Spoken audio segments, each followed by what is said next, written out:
오늘 우리 주시는 하나님의 말씀은 요한복음, 오늘 요한복음 보겠습니다. 요한복음 7장 25절에서 39절.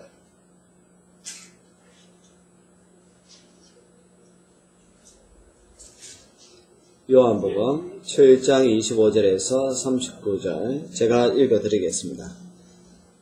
예루살렘 사람 중에서 어떤 사람이 말하되 이는 그들이 죽이고자 하는 그 사람이 아니냐. 보라 드러나게 말하되 그들이 아무 말도 아니하는도다. 한국 자들은 이 사람을 참으로 그리스도인 줄 알았는가. 그러나 우리는 이 사람이 어디서 왔는지 아노라. 그리스도께서 오실 때에는 어디서 오시는지 아는 자가 없으리라 하는지라. 예수께서 성전에서 가르치시며 외쳐 이르시되 너희가 나를 알고 내가 어디서 온 것도 알거니와 내가 스스로 온 것이 아니니라. 나를 보내신 이는 참되시니 너희는 그를 알지 못하나 나는 아노니 이는 내가 그에게서 나고 그가 나를 보내셨음이라 하시니 그들이 예수를 잡고자 하나 손을 대는 자가 없으니 이는 그의 때가 아직 이르지 아니하였습니다. 무리 중에 많은 사람이 예수를 믿고 말하되 그리스도께서 오실지라도 그 행하실 표적이 이 사람이 행한 것보다 더 많으라 하니 예수에 대하여 무리가 수군거리는 것이 바리새인들에게 들린지라. 대제사장들과 바리새인들이 그를 잡으려고 아랫 사람들을 보내니 예수께서 이르시되 내가 너희와 함께 조금 더 있다가 나를 보내신 이에게로 돌아가겠노라. 너희가 나를 찾아도 만나지 못할 터이요 나 있는 곳에 오지도 못하리라 하시니 이에 유대인들이 서로 묻되 이 사람이 어디로 가기에 우리가 그를 만나지 못하리요. 헬라인 중에 흩어져 사는 자들에게로 가서 헬라인을 가르칠 터인가. 나를 찾아도 만나지 못할 터이요 나 있는 곳에 오지도 못하리라 한 이 말이 무슨 말이냐 하니라. 명절 끝날 곧 큰 날에 예수께서 서서 외쳐 이르시되 누구든지 목마르거든 내게로 와서 마시라. 나를 믿는 자는 성경에 이른과 같이 그 배에서 생수의 강이 흘러나오리라 하시니 이는 그를 믿는 자들이 받을 성령을 가리켜 말씀하신 것이라. 예수께서 아직 영광을 받지 않으셨으므로 성령이 아직 그들에게 계시지 아니하시더라. 아멘. 오늘은 알다시피 명절입니다. 우리나라에만 명절이 있는 것이 아니라 유대인에게도 명절이 있는데 흔히 이제 그것을 절기라고 이야기합니다. 6월절, 그 다음에 7.7절, 그리고 이제는 초막절이 있는데, 오늘 37절에 보면 명절 끝날, 곧 큰 날이라고 이야기하고 있는 이 명절은 유대인의 절기로 보면 초막절에 해당됩니다. 초막절은 이스라엘 백성들이 광야에서 생활할 때, 하나님이 함께 하셨던 것을 기념하는 절기였습니다. 특별히 그 절기 가운데에 가장 감사했던 것은 물을 주셨던 것에 대한 감사입니다.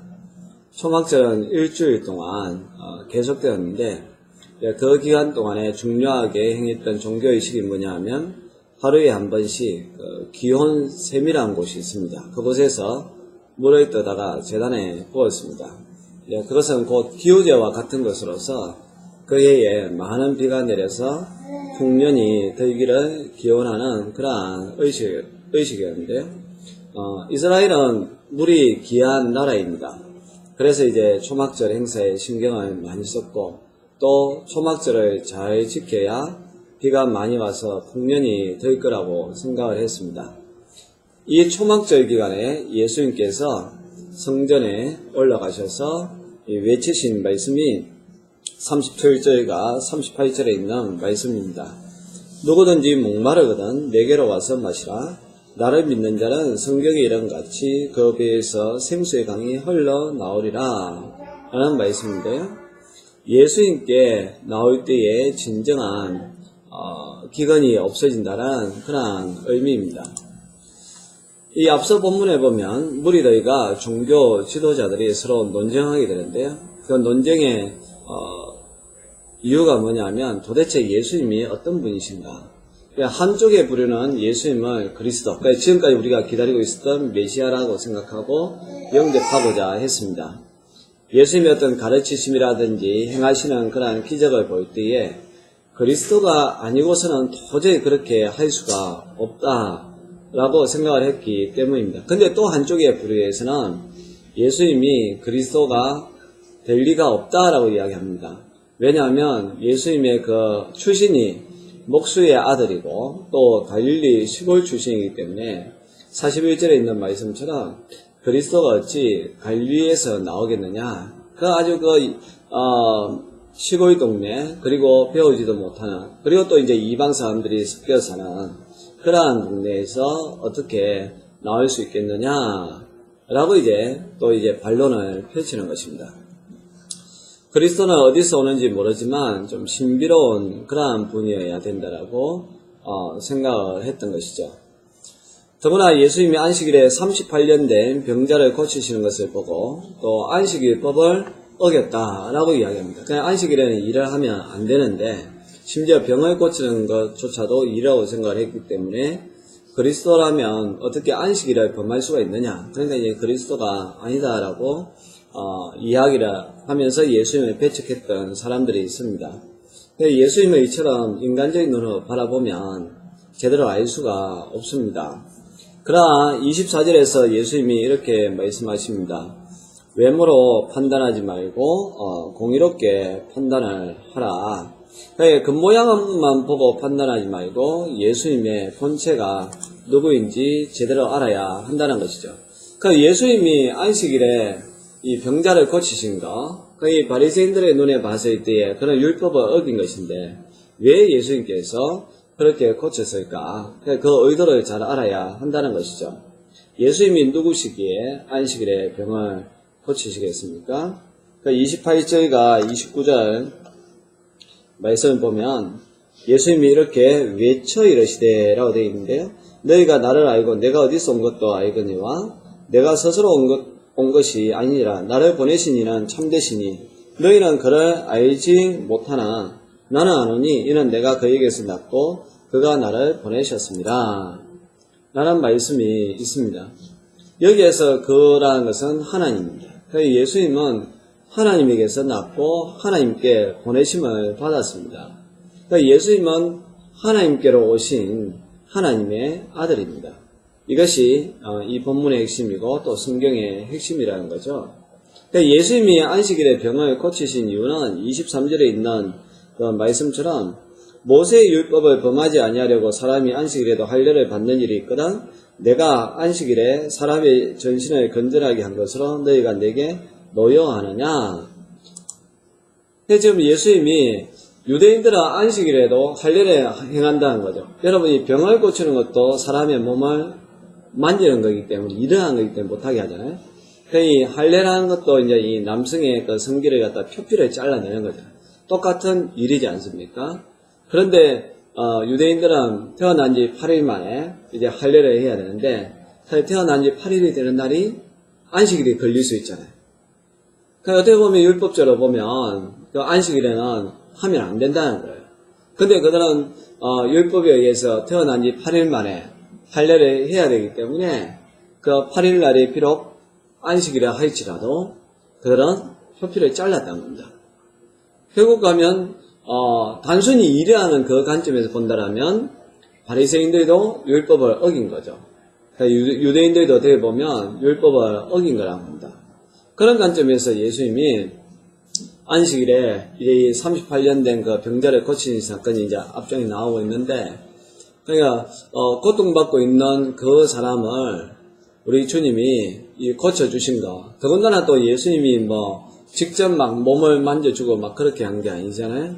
그러니까 베데스다 연못가에 가서 씻으라라고 했을 때에 결국 그러한 그 말로 행함으로 말미암아 그들이 이제 이 38년 된 병자가 고침을 받았지 않습니까?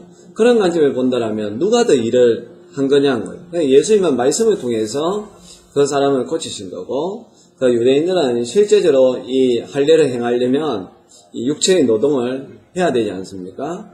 그런 관점에서 본다라면 단순히 안식이라는 게 일을 했느냐 안 했느냐 그게 중요한 것이 아니라 그 의도가 무엇이냐라는 거죠. 그러니까 예수님도 그 안식일에 할례를 행한 것에 대해서 정죄하는 것이 아닙니다. 너희들도 그런 상황이라면 그렇게 할 수 있지 않느냐. 마찬가지로 이 병자가 있는데, 환자들이 있는데, 지금 이들이 고통받고 있는데, 단순히 안식이라 하여서 지금 죽어가는 사람에 대해서 외면하는 것은 하나님의 뜻이 아니라는 거예요. 내가 하나님으로부터 왔는데, 하나님이라면 그렇게 고통받고 있는 사람에 대해서 안식이라 해서 그걸 외면하겠느냐? 또 안식일은 누가 제정을 하셨느냐? 하나님께서 제정을 하셨으니까, 결국 이제 예수 그리스도도 하나님이시기 때문에 안식일에 그러한 일을 행하는 것에 대해서 정죄할 수가 없다라는 사실이죠. 그리고 이제 예수님은 33절과 34절에 보면 이렇게 말씀하고 있습니다. 내가 너희와 함께 조금 더 있다가 나를 보내신 이에게로 돌아가겠노라. 너희가 나를 찾아도 만나지 못하겠더니요 나 있는 곳에 오지도 못하리라 라는 말씀이 있습니다. 그래서 사람들이 이제 이 말을 듣고 막 수군거리기 시작합니다. 도대체 저 양반이 어디로 간단 말인가? 헬라인들에게로 가겠다는 것인가? 아니면 그리스로 이민 가려고 하는가? 그 사람들은 예수님의 움직임을 이 수평으로 이제는 생각을 하는 거죠. 뭐 흔히 너 어디 가니? 라고 했을 때 우리는 하늘로 간다는 생각을 하지 않고 대부분 다 어느 지역으로 간다라는 그런 생각을 하지 않습니까? 인간적인 생각을 가지고 있었던 사람들은 그렇게 생각을 하는 거죠. 그러나 우리 주님은 나를 보내신 이에게로 다시 돌아갈 것이다. 하나님에게 간다. 이것을 통해서 예수 그리스도가 누구이신가를 우리가 알 수가 있다는 거죠. 예수님은 하나님으로부터 오셨고 또 이 세상에서 하나님이 일을 하시다가 하나님께로 가신다는 사실입니다. 그러면 예수님이 하늘로부터 오신 목적이 무엇입니까? 그러니까 이 땅에서 우리 주님이 하시고자 하는 일이 무엇이냐면 그러니까 하나님으로부터 왔고 그리고 이 땅에서 일을 하고 또 때가 되면 하나님께로 갈 것인데 이 땅에서 우리 주님이 하시고자 하는 그 일이 무엇이냐고죠. 거기에 대해서 37절과 38절에 나와 있습니다. 명절 끝날에 곧 큰 날에 예수께서 서서 외쳐 이르시되 누구든지 목마르거든 내게로 와서 마시라. 나를 믿는 자는 성경에 이런 같이 그 배에서 생수의 강이 흘러나리라. 이런 말씀을 하셨는데요. 예수님이 하늘로부터 오신 목적은 하늘의 생수를 흘러보내기 위해서입니다. 인간은 원래는 이제 그 에덴 동산에서 죄에 오염되지 않고 신선하고 깨끗한 물을 마시고 살았습니다. 창세기에 보면 비손과 기온과 힛되게 유브라데 이 네 강이 에덴 동산에서 사방으로 쫙 흘러갔다라고 되어 있는데요. 그때의 그 물은 전혀 오염되지 않는 1급 청정수와 같았습니다. 그런데 사단의 유혹에 넘어가 죄를 지음으로 말미암아 에덴에서 사람들이 쫓겨나게 되는 것이고 또 강야와 같은 메마른 세상에서 목마른 인생을 살게 되었습니다. 그래서 사람들은 육체적으로 깨끗한 물을 원하고 있지만 동시에 우리의 영적으로도 이런 목마름 때문에 상당히 사람들이 갈증을 느끼고 있습니다. 이것을 해결하기 위하여서 어떻게 보면 많은 사람들이 살아가고 있는 것이죠. 뭔가 계속해서 목마른 거예요. 그래서 또 하나를 해결하고 또 하나를 해결하고 갈증을 해결하는 것입니다. 그러나 이러한 인간적인 이러한 갈증은 한 일시적으로 우리에게 뭔가 주지만 영원히 우리의 그 갈증을 해결시켜 주지 못한다는 것이죠. 대표적으로 보면 요한복음 4장에 보면 사마리아 그 여인이 있습니다. 남편을 5이나 바꿔가면서 자기의 외로움을 달래려고 했지만 여전히 그 여인은 외로웠습니다. 세리였던 삭개오는 부정한 방법으로 많은 돈을 벌었습니다. 그러면 이제 좀 목마름이 해결될 줄 알았는데 그럼에도 불구하고 여전히 목말랐고 니고데모는 열심히 율법을 지키고 높은 사회적 지위를 얻었습니다. 그럼에도 불구하고 어떻게 해야 우리가 영생을 얻을 수 있습니까? 라고 예수님에게 자기가 목마르다라고 이야기를 한 거죠.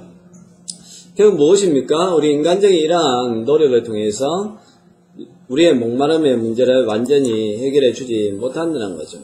요즘 유명 연예인들 또한 이 스포츠에 있는 그런 선수들이 불법 도박을 해서 방송에서 하차하는 그런 것들 많이 보지 않습니까? 왜 그럴까요? 우리가 봤을 때는 참 배부르게 저렇게 살아가는구나. 그냥 우리는 진짜 몇만 원이 기해가지고 그런데 그 사람들은 도박을 하니까 몇천만 원 매덕을 갖다가 쉽게 쓰는 것을 봤을 때에 우리가 봤을 때는 참 어이없고 도대체 왜 저럴까 하지만 그 사람들 입장에서는 목마르다는 거예요. 그러니까 뭔가 내가 인기를 얻으면 될 줄 알았는데 그래도 목마른 거예요. 돈을 벌면 될 줄 알았는데 그래도 여전히 자기 안에 그런 이 갈증, 목마름이 있다는 사실입니다. 이러한 것을 풀기 위하여서 도박에 빠지고 술과 마약, 문란한 성세 안에 빠져드는 현대인의 모습을 볼 수가 있는 거죠. 몇 년 전에 그 회심한 이어령 씨가 있습니다. 들어보았는지 모르겠는데요. 이분이 옛날에는 무신론자였는데 그 딸, 지금은 이제 돌아가셨습니다. 고 이민아 목사님이 이제 이분을 이제 전도했는데 이분이 쓴 책 가운데에 우물을 파는 사람이라는 책이 있는데요. 그 책에서 이제 이분이 이런 말씀을 하셨어요. 어른들은 늘 한 우물을 파라고 했지만 자기가 젊었을 때 나는 거꾸로 여기저기 새 우물을 파고 다녔습니다. 이것을 파면 물이 나올까 하는 호기심과 궁금증이 바로 나의 갈증이었습니다. 명예를 달라며 글을 썼더니 명예가 생겼고 돈을 벌려고 애를 썼더니 또 돈이 생겼습니다. 그런데 어느 날 너무 외로워서 극장에 가서 영화를 봐도 또 좋은 책을 봐도 마음은 채워지지 않고 이 세상에 나 혼자구나 라는 절대 고독이 느껴졌습니다 라는 말을 그 책에서 하고 있습니다. 어떻게 보면 자기 자신이 많은 것을 얻었다라고 생각했는데 어느 날 영화관에 가서 영화를 봐도 뭔가 외롭다라는 것을 자기 깨달았다는 거죠. 지금은 열심히 글을 쓰면서 특별히 신앙적인 그런 이야기들을 통해서 사람들에게 알려주고 있습니다. 유명한 대학 교수였고 또 문화부 장관까지 했고 또 베스트셀러 작가였는데 그게 아니었다는 거죠. 그런데 그가 고 이민아 목사님의 전도를 받고 하용조 목사님에게 세례를 받고 그때에 그 자신의 목마름의 문제가 해결되었다고 고백하고 있습니다. 그래서 세례를 그는 이렇게 고백했는데요. 세례라는 것은 물로 씻는 의식이 아니라 가슴 깊이 묻혀 있었던 온천수에 뜨거운 수맥을 퍼올리는 것이다. 그것이 그때 흘린 눈물이었다라고 이야기합니다. 그때 세례 받을 때 그분이 정말 눈물을 흘렸거든요. 그러니까 그가 그 세례 받는 그 장면을 떠올리면서 이렇게 이야기하는 거죠.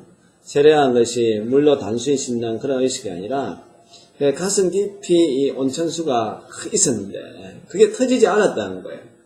그런데 그 세례를 받는 그 순간에 그 뜨거운 이 온천수 수맥이 위로 팍 올라와가지고 그것이 자기에게 이 눈물이 되었다 라는 그 이야기를 했습니다.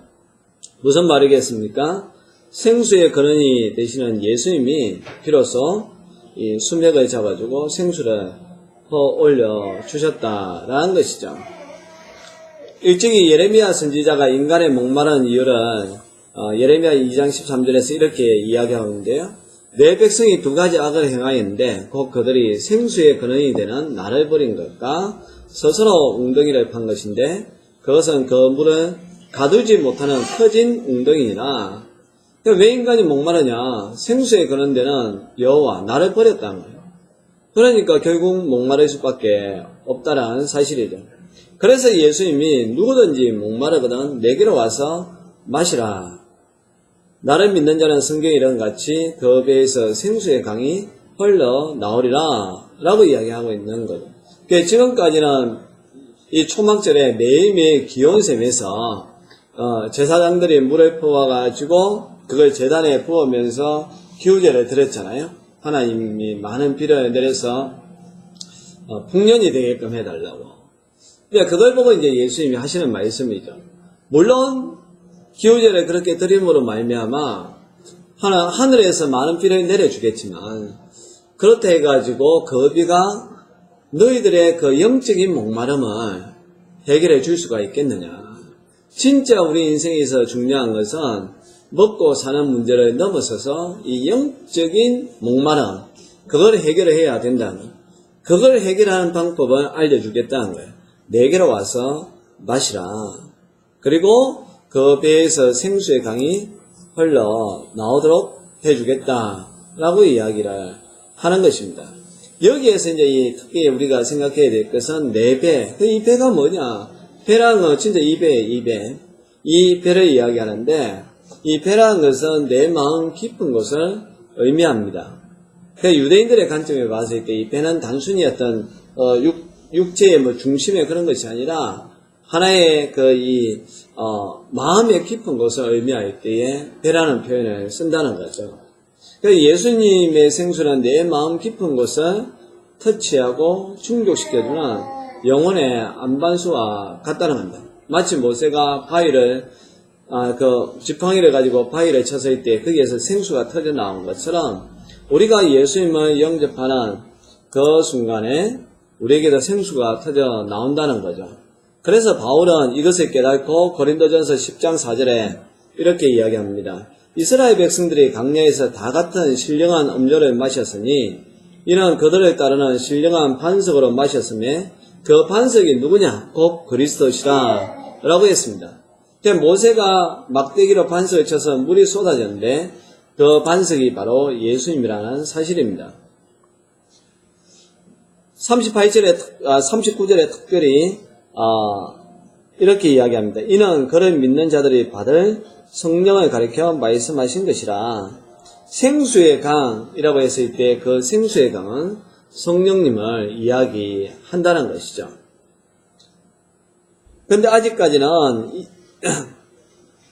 그 39절에 있는 가로 안에 있는 것처럼 예수께서 아직 영광을 받지 않으셨으므로 성령이 아직 그들에게 계시지 아니하시더라. 아직은 이들이 이 말의 의미를 잘 몰랐다는 겁니다. 뭐가 생수의 강이 흐른다는데 그게 뭘까? 진짜 땅이 갑자기 막 갈라져가지고 우리 예수님이 물을 막 쏟아주게끔 할까? 그렇게 생각을 해서 잘 몰랐는데, 그러나 요에서 2장 28절에 있는 말씀처럼 그 후에 내가 내 영을 만민에게 부어주리니, 이 말씀이 사도행전 2장에 그들이 오순절 날을 맞이하여서 마가의 다락방에서 기도할 때에 성령님이 막 임하지 않습니까? 그때 이제 이 사람들이 생수의 강이 뭔지를 알았다는 거예요.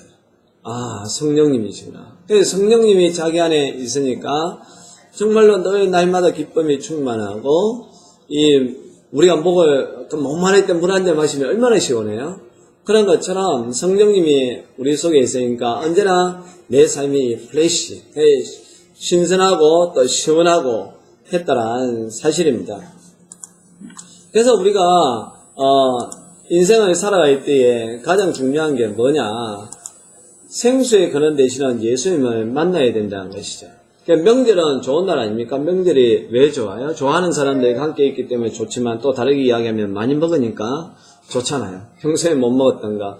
어차피 초막절도 그렇습니다. 절기는 시기예요. 하나님께서 자기들에게 구원을 해주는 것을 이제 절기는 그러한 시기거든요. 근데 그거는 일시적이라는 거예요. 명절의 그 포만감, 그 즐거움, 사실 그거는 얼마 못 가죠. 이 명절이 끝나고 나면 어떻게 보면 우리에게는 또 고난이 있으니까 그걸 생각하면 이게 또 영적으로 너무너무 가급하지 않습니까? 이런 일시적인 이런 것이 아니라 예수님이 우리 속에 들어와 계시면 명절이든 아니든 어느 날이든 우리는 동일하게 감사하고 기뻐하며 살아갈 수 있게 된다는 거죠. 그래서 어떤 사람이 이런 이야기를 했대요. 생수의 강이 흐르는 사람과 그렇지 않는 사람을 낙타와 사슴으로 비교했다는 겁니다. 겉으로 봤을 때는 낙타가 아름다워요. 사슴이 아름다워요. 사슴이 훨씬 더 이쁘지 않습니까? 그런데 누가 더 먼 길을 가느냐? 낙타가 먼 길을 가죠. 왜냐하면 낙타는 몸 안에 물 주머니, 물을 간직하면서 걸어간다는 거예요. 그래서 메마른 사막길을 오래 걸어도 목마르지 않습니다.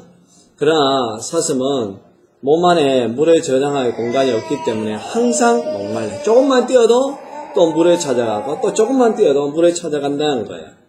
겉보기에는 사슴이 정말 멋지고 이쁘지만 또 사슴의 눈망울은 아주 매력적이지만 그러나 누가 더 먼 길을 갈 수 있느냐? 누가 더 험한 길을 갈 수 있느냐? 바로 낙타가 그 길을 걸어갈 수가 있다는 거예요. 우리가 세상 사람들 봤을 때에 낙타처럼 사는 사람이 있고 사슴처럼 사는 사람이 있죠. 저와 여러분들은 성령님이 우리 안에 있을 때에 이 험한 길도 묵묵하게 또 찬양하면서 걸어갈 수 있다는 사실입니다. 우리 이제 명절을 맞이해서 고향으로 이제 가게 되는데, 여러분들 그 가는 길에 성령님이 함께 하셔서 즐거운 마음으로, 차가 막혀도 우리 주님이 여기 계시니까, 찬송하면서 그렇게 가시면 아무리 긴 시간도 즐거운 시간이 될 것이고, 또 돌아오는 길도 마찬가지로 내일 출근해야지 그 생각하면 좀 그렇겠지만, 그래도 출근하는 길 회사에서도 우리 주님이 계시니까 거기에서 나는 감사하며 살리라 라고 하면 그 안에서 기쁨이 있다. 그러니까 중요한 건 그거지 않습니까? 출근을 하느냐 안 하느냐가 아니라 내 안에 기쁨이 있으면 거기가 천국인 거죠. 근데 이제 인간적인 생각은 누구나 다 쉬면 좋고 출근하면 고생한다라는 그런 육신적인 그런 인간적인 그 생각을 가지고 있으니까. 그런데 그러나 초대교회 성도들이 성령을 받았을 때 그들은 평안할 때가 아니라 고난받을 때 더 기뻐했다는 거예요. 예수님 때문에 내가 고난을 받기 때문에 여기에 합당한 자니까 너무너무 감사하다, 기쁨이 충만하다 라고 이제는 고백하면서 이 예수님께서 그때 생수의 강이 성령님을 이야기했다는 게 바로 이거구나, 우리 식으로 이야기하면 바로 이 맛이구나 하면서 그들이 살아갔던 것을 기억합니다. 오늘 저와 여러분들이 예수님에게로 가서 예수님을 우리가 영접하고 우리 안에서 흐르는 그 성령님의 생수의 강으로 살아갈 수 있기를 바랍니다. 기도하겠습니다.